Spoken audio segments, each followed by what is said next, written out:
Halo guys, selamat datang kembali di channel Broview. Bagaimana kabar kalian semua? Semoga dalam keadaan sehat selalu dan diberi kelancaran dalam segala aktivitasnya. Masih bersama saya Stephen yang akan menjelaskan alur cerita filmnya. Kali ini saya akan menjelaskan alur cerita film yang berjudul The Bataan Outlaws. Film ini bercerita tentang tiga bersaudara yang bekerja sebagai pembasmi kejahatan. Mereka bekerja untuk orang yang telah membesarkan mereka. Lalu seperti apakah kisahnya? Langsung saja, sebelum masuk ke ceritanya seperti biasa siapkan apa? Ya tentunya kopi dan Woodbray untuk menemani kalian dalam menonton alur cerita film ini. Dan sekarang kita masuk intro.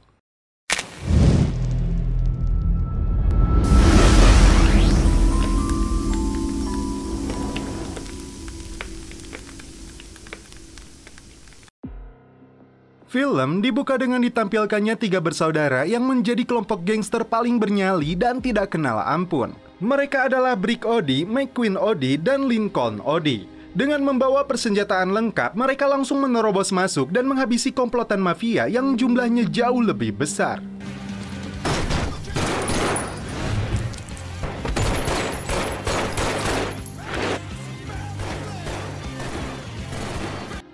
Setelah semuanya kelar, Brick terkejut ketika McQueen memberitahunya bahwa mereka salah alamat.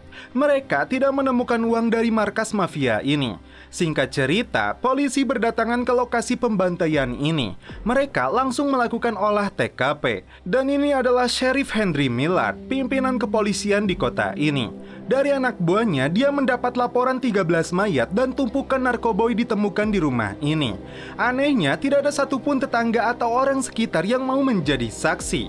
Mungkin mereka malah bersyukur karena para pengedar ini telah tewas. Saat gangster ini sedang bersantai di markasnya, datang sebuah mobil merah. Seorang wanita seksoi bernama Kelly mengetuk pintu, namun Brick malah mengejutkannya dari belakang. Dengan menenteng senapannya, Brick bertanya apa yang dilakukan wanita cantik ini datang ke rumahnya. Rupanya, Kelly menyaksikan saat mereka beraksi tadi pagi. Bahkan menurutnya, banyak orang yang melihat kejadian tersebut. Dan kini dia membutuhkan jasa mereka untuk membawa kembali anaknya dari mantan suami Kelly yang bernama Carlos. Dia akan memberikan imbalan sebesar $25.000 dengan uang muka $5.000 yang langsung diberikan kepada Brick. Dan inilah sosok Carlos, seorang mafia yang dikenal sangat kejam. Saat Kelly menemui mereka bertiga, terungkap Lincoln ternyata menggunakan alat bantu komunikasi karena sejak kecil pita suaranya telah rusak. Jaringan yang dimiliki Carlos sangat kuat, jadi dia tidak mungkin meminta bantuan polisi. Di kantornya, Henry kedatangan seorang agen ATF bernama Anthony Reese. Dia dikirim atasannya untuk menyelidiki kasus pembantaian ini. Dan terungkap sebuah fakta, banyaknya penjahat dan gangster yang tewas di kota ini tidak meninggalkan petunjuk, dan kasusnya menghilang begitu saja.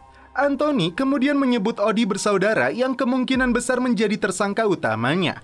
Faktanya, mereka adalah anak yatim piatu dari seorang ayah gangster kemudian dibesarkan di rumah asuh.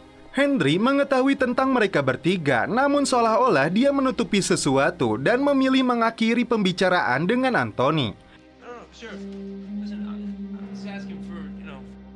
Tiga gangster ini langsung berangkat menuju Dallas untuk menculik anak Kelly yang diketahui bernama Rob. Kekompakan mereka selalu diselingi dengan adu mulut dan pertengkaran antara Brick dan McQueen. Karena perjalanan yang cukup panjang, malam itu mereka beristirahat di sebuah motel. Tingkah usil dilakukan saat Lincoln masih terlelap tidur di mobil. Pagi hari, saat mereka masih berada di kamar motel, Henry menelepon untuk memperingatkan kepada Brick dan dua saudaranya untuk menjaga sikap. Dia juga mengatakan saat mendekati masa pensiunnya, dia tidak ingin terkena masalah. Terlebih, seorang agen ATF kini sedang mengincar mereka. Belum jelas apa hubungan mereka, namun Odie bersaudara ini menghormati Henry. Dan Henry sendiri seakan sengaja tidak menangkap mereka yang sudah jelas menjadi pelaku. Kembali ke Carlos yang sedang mencicipi narkoboy di rumahnya. Tiba-tiba, tiga gangster itu menabrakkan mobilnya yang dilanjutkan dengan serangan. Anak buah Carlos mereka babat habis. Setelah itu, McQueen naik ke lantai atas untuk mencari Rob. Dia tidak sengaja menembak pengasuhnya, dan Rob sendiri ternyata adalah seorang anak berkebutuhan khusus. Mereka langsung membawa Rob pergi dari rumah ini. Carlos yang selamat dari serangan ini menyalahkan anak buahnya yang bernama Marty karena seharusnya Kelly sudah mati. Dia yakin Rob diculik mereka atas perintah mantan istrinya itu. Dalam perjalanan pulang, Audi bersaudara ini mencoba berkomunikasi dengan Rob, namun sedikit pun dia tidak mengeluarkan kata-kata. Setelah mereka menyebutkan dikirim ke Lesti, dia nampak lebih tenang dan tidak ketakutan lagi. Scene berpindah ke 5 orang wanita sekso yang tergabung dalam skuad gangster. Mereka diperintahkan Carlos untuk membawa kembali anaknya. Sementara itu, Henry dan temannya Bill sedang santuy memancing. Bill adalah seorang perwakilan dari negara bagian. Baru saja akan mendapatkan strike, muncul Anthony yang ingin bertanya kembali tentang Audi bersaudara. Bill langsung menjawabnya. Dia tidak ingin kegiatan memancingnya diganggu. Bahkan Bill mengatakan setelah dia melakukan penilaian, kota ini justru mendapat peringkat dengan tingkat kejahatan terendah setelah Henry diangkat menjadi sheriff. Kembali ke Audi bersaudara yang memasuki sebuah bar untuk santuy sejenak. Brick meminta makanan untuk disajikan bagi Rob. Kali ini Rob bisa tertawa melihat tingkah lucu Lincoln. Dan 5 gangster itu menemukan mobil Audi terparkir di depan bar. Mereka langsung masuk ke dalam barnya, membuat 3 gangster jomblo ini terpicu hasratnya. Tidak mau buang waktu, McQueen langsung mengeluarkan jurus tepak bujurnya. Mereka belum menyadari bahwa wanita-wanita ini akan merebut kembali Rob. Si pemilik bar yang senang dengan kedatangan para ladies ini malah disuruh ke dapur untuk membuatkan sandwich. Di saat yang sama, Castiel terkejut karena ternyata Carlos masih hidup. Terungkap kisah sebenarnya bahwa Carlos telah membunuh orang tua kandung dari Rob. Dan untuk tujuan apa hingga mereka berdua memperebutkan Rob. Ketika Audi bersaudara ini terbuai dengan keseksoyan mereka dan hampir saja mendapatkan celepot, di saat itulah mereka langsung menyerang. Akibatnya, Lincoln terkena tusukan pisau di punggungnya. Sadar ini sebuah jebakan, mereka melakukan perlawanan. Tak cukup sampai di situ, salah satu dari mereka membawa senjata dan langsung menembak membabi buta. Saat dia kehabisan peluru, Brick muncul dan memberi tembakan balasan. Wanita terakhir yang masih hidup mencoba menyerang Lincoln, namun dengan mudah dia langsung menghabisinya. Rob selamat dari serangan itu dan mereka kembali melanjutkan perjalanan. Agen Anthony yang sedang berada di penginapannya terkejut saat melihat tayangan berita tentang peperangan antar gangster yang terjadi di sebuah bar. McQueen kemudian menjahit luka di punggung Lincoln, sedangkan Brick sendiri akan mempertanyakan kepada Calliste tentang siapa sebenarnya Rob ini. Henry yang sedang santuy dengan segelas susu dan roti tawar sama terkejutnya ketika melihat tayangan berita tentang pembantaian yang terjadi di sebuah bar. Bukti sketsa wajah yang terbit di sebuah surat kabar sangat persis dengan Audi bersaudara. Dan ini dimanfaatkan Anthony untuk kembali menekan Henry dan meminta dia mengantarnya ke markas mereka. Anthony terkejut dan geram karena menurut Henry rumah itu telah dibakar untuk dijadikan tempat latihan militer. McQueen dan Lincoln mengajak Rob jajan di sebuah minimarket, sedangkan Brick sendiri menghubungi Calliste untuk meminta penjelasan. Terungkap fakta sebenarnya bahwa Rob ini adalah anak orang lain dan Carlos sengaja menghabisi orang tuanya agar dia mendapatkan warisannya tepat saat Rob menginjak usia 18 tahun. Dan itu akan terjadi tepat seminggu lagi. Brick cukup terkejut mendengar hal ini. Mereka kemudian janjian di suatu tempat. Pemilik minimarket langsung menelepon polisi dan mengambil senjatanya saat dia melihat tayangan berita buronan yang sedang dicari berada di tokonya. Brick kemudian menelepon Henry. Dia ingin menjelaskan apa yang terjadi kepada mereka, namun sepertinya Henry tidak mau mendengarnya lagi. Faktanya, 3 gangster ini bekerja sama dengan Henry. Setiap mereka selesai melakukan aksi untuk memberantas kelompok mafia, maka tugas Henry untuk membersihkan TKP. Namun menurutnya kali ini berbeda. Bahkan Audi bersaudara ini dinilai melakukan aksi berlebihan tanpa komando darinya. Dan mulai saat ini mereka bertiga dianggap bekerja sendiri. Kelompok gangster lainnya kembali ditugaskan oleh Carlos untuk membawa Rob dan bila perlu menghabisi Audi bersaudara. Mereka akan mengejar menggunakan sebuah mobil lapis anti peluru. Saat dalam perjalanan, Brick dan McQueen kembali terlibat pertengkaran. Itu karena Brick kesal saat mengetahui Henry tidak akan menjamin mereka lagi. Tapi di sisi lain, mereka bertiga sudah menyayangi Rob yang dianggap seperti adik mereka sendiri yang kini sudah meninggal. Tiba-tiba mereka menyadari ada sebuah mobil perang yang meluncur ke arah mereka.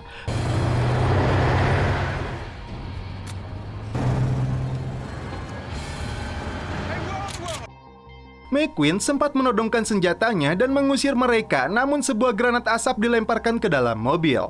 Bahkan mereka langsung merusak pintu dan menculik Rob. Audi bersaudara ini kembali mengejar mereka.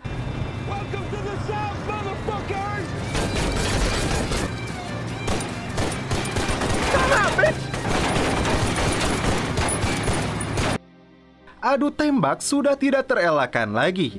Saat kelompok itu lengah, Lincoln masuk ke dalam mobilnya dan menghabisi mereka, kemudian mengambil alih. Sialnya, perut Lincoln terkena timah panas. Karena mobil mereka mogok, tidak ada pilihan lain, mereka harus berjalan kaki. Carlos tampak geram karena untuk kedua kalinya dia gagal mendapatkan Rob. Anthony sendiri melihat sebuah berkas lama dan mendapatkan sebuah fakta mengejutkan. 3 Audi bersaudara ini sejak kecil diambil hak asuhnya oleh Henry saat mereka dinyatakan yatim piatu. Sejak kecil mereka dididik dan dipersiapkan untuk menjadi mesin perang Henry demi melawan kejahatan dengan kejahatan lagi. Menumpas mafia dengan gangster. Lincoln akhirnya mendapatkan pertolongan pertama dari seorang perawat yang kebetulan melihat mereka berjalan. Untuk ketiga kalinya, Carlos menugaskan kelompok gangster Indian yang dipimpin pria bernama Cogan.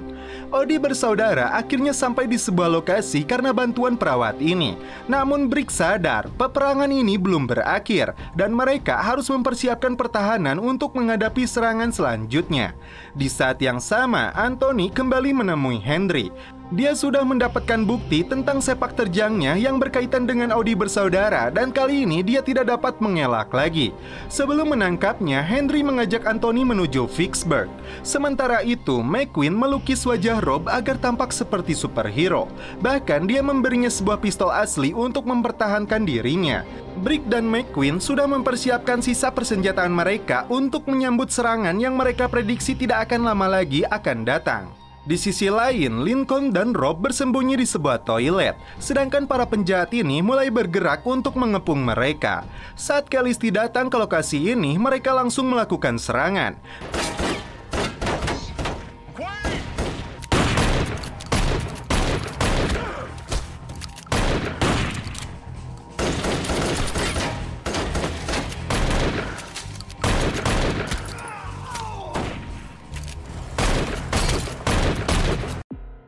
Calliste berhasil diselamatkan dan para komplotan itu mulai dihabisi satu persatu. McQueen terkena panah di kakinya.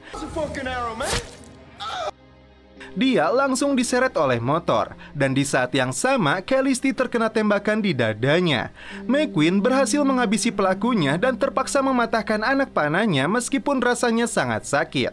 Lincoln berusaha melawan salah satu gangster ini saat dia menemukan Rob.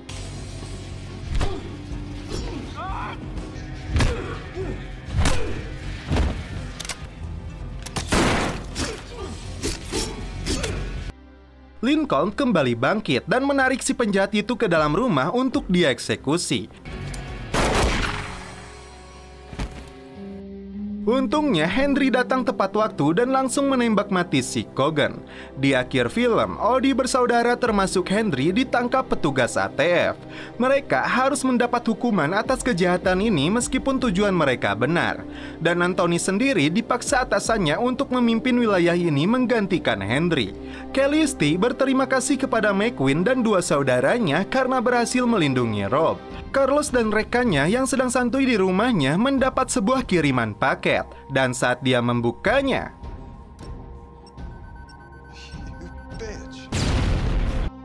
setelah 4 tahun berada di balik jeruji besi, Audi bersaudara dibebaskan dan mendapatkan sisa $20.000 dan sebuah mobil truk keren yang dikirimkan Calliste.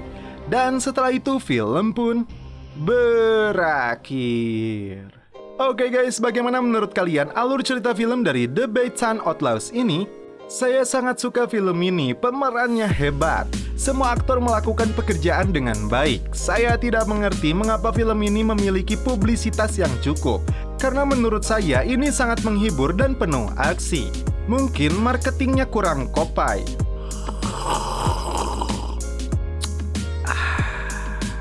Mantap. Oke guys, cukup sekian alur cerita film ini. Salam penutup seperti biasa dari kami. Mohon maaf bila ada kata-kata yang kurang berkenan di hati kalian. Mohon dimaafkan ya. Salam perfilman duniawi. Keep enjoy.